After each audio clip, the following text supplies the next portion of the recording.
Hello there you guys, welcome to one of my videos. Tottenham risk losing Harry Kane amid Man United interest. It did say though Harry Kane will stay at Tottenham if Mauricio Pochettino returns.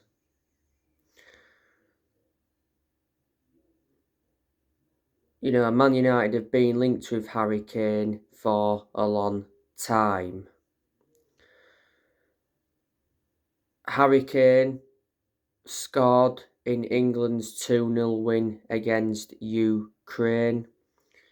He said scoring 100 goals is possible, but it'll be tough. He has about 55 goals at the moment for England. For Tottenham, Harry Kane in the league has scored over 200 goals. Harry Kane has been at Tottenham for 19 years. He joined Tottenham's youth set up in 2004. He broke into their senior squad back in 2009. He's under contract with Tottenham until 2024. He earns £200,000 a week. Kane has won the Golden Boot quite a few times. Before, Kane had loan spells with Leyton Orient, Millwall, Norwich and Leicester. And like I've mentioned, Man United have done transfer business with Tottenham before. A lot of years ago, got Michael Carrick off them and got Dimitar Berbatov off them.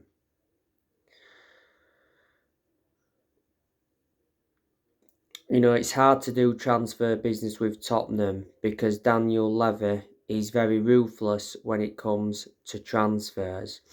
But like I say, I'd love Harry Kane at Manchester United. He'd get us at least 20 goals a season. Obviously, there's other players that Man United have been linked with. We've been linked with Jude Bellingham. We've reignited his interest in Frankie de Jong. We've been linked with Dembele. A few weeks ago, we inquired about Alexis McAllister from Brighton. We've been linked with Declan Rice. In the summer, I'm expecting Ten Hag to make at least 2 signings. He's looking to bring in a striker and a central midfielder. Now, Glazers divided over Sale. Like I mentioned yesterday, Man United CEO owner Avram Glazer does not want to sell the club. The Glazers are demanding $6 billion to sell Manchester United. In November last year, the Glazers announced that the club was up for sale. And since then, Man United have had a lot of interest.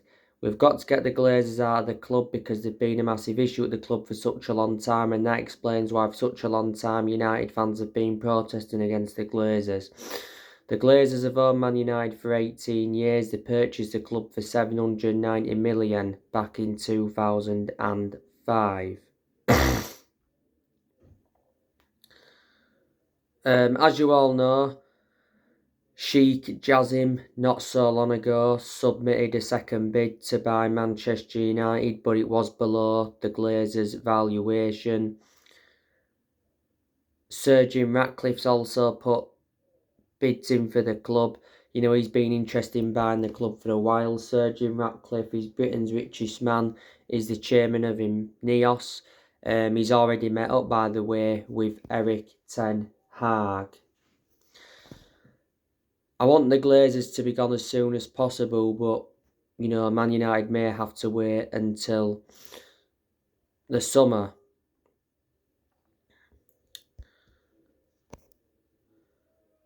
So that's the news on that. Obviously, my perceptions on Erik ten Hag. I'm backing him. I believe he's the right manager for Manchester United. You know, we have had the setbacks under him this season, but we have recovered well from them. Ten Hag is our best manager since Ferguson. You can see the progress he's made in his first season as Man United manager. You know, he's won us the Carabao Cup. That was his first trophy as United manager, and Man United's first trophy in 6 years. Got us to the semi-finals of the FA Cup.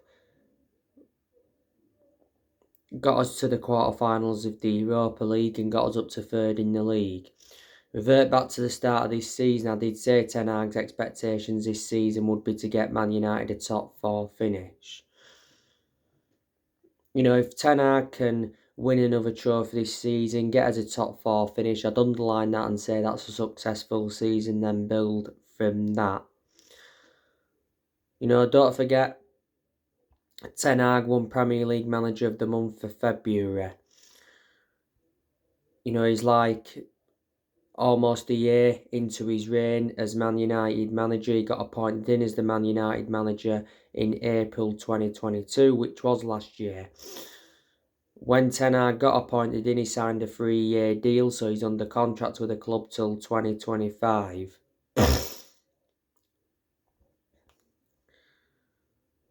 Eric Ten Hag, by the way, is set to earn a new Man United contract regardless of the club's owner. You know, Ten Hag was the one that replaced Ralph Rangnick. You know, Ten Hag has brought players in. You know, revert back to January, brought Sabitzer in on loan. He brought Weghorst in on loan and he brought Butland in on loan. Unfortunately, didn't make a permanent signing in January. Revert back to last summer, Ten Hag brought the likes of Terrell Malaysia in, Casemiro, Anthony.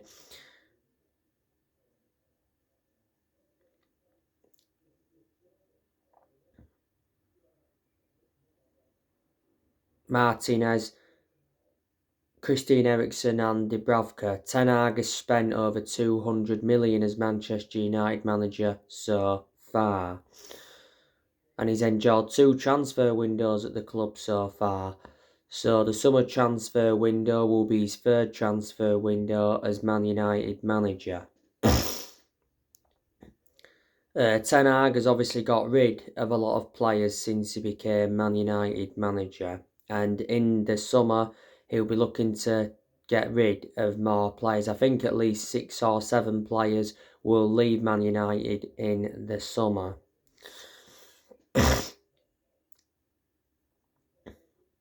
You know, in the summer, I can see Ten Hag getting rid of Tom Heaton. Tom Heaton's like our 3rd choice keeper, with obviously Man United getting Jack Butland in on loan. At the time we brought Tom Heaton in, though, he was a backup to De Gea. We got him on a free transfer from Aston Villa. I can see Ten Hag getting rid of Dean Henderson permanently. Dean Henderson's out on loan at Nottingham Forest. I can see De Gea possibly leaving, you know, on a free at the end of the season, unless Man United can extend his contract. I think Ten Hag will get rid of Telles. Telles, you know, he's out on loan with Sevilla. We'll get rid of him permanently. Ten Hag will get rid of Eric Bailly permanently. Eric Bailly is out on loan with Marseille. Ten Hag, I think, will get rid of Phil Jones. Jones has been a long-serving player at Man United. He has been with us since the Sir Alex Ferguson era. He's enjoyed around 12 years or so at the club. Harry Maguire, he'll go in the summer. Earlier on in the season, it said Harry Maguire had been put up for sale. It said Maguire will lose Man United 40 million if he decides to leave in the summer, as expected. Man United definitely overpaid for Harry Maguire, got him for 80 million from Leicester. When Harry Maguire officially signed for the club, he signed a 6-year contract.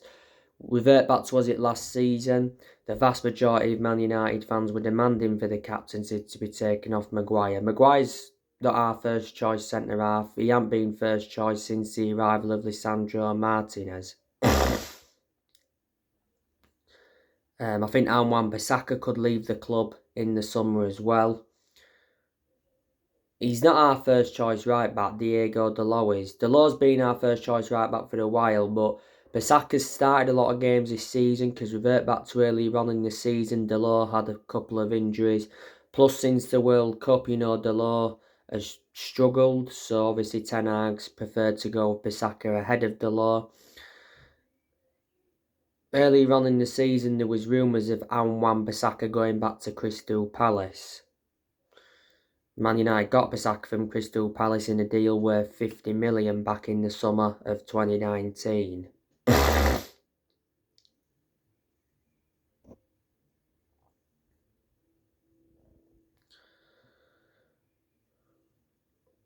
Scott McTominay, I can see him leaving in the summer. Man United are willing to listen to offers for him.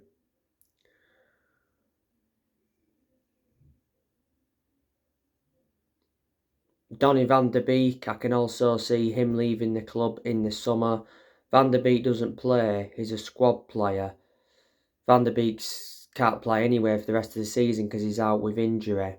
Don't forget, last season Van der Beek was out on loan with Everton. Man United did get Van der Beek from Ajax in a deal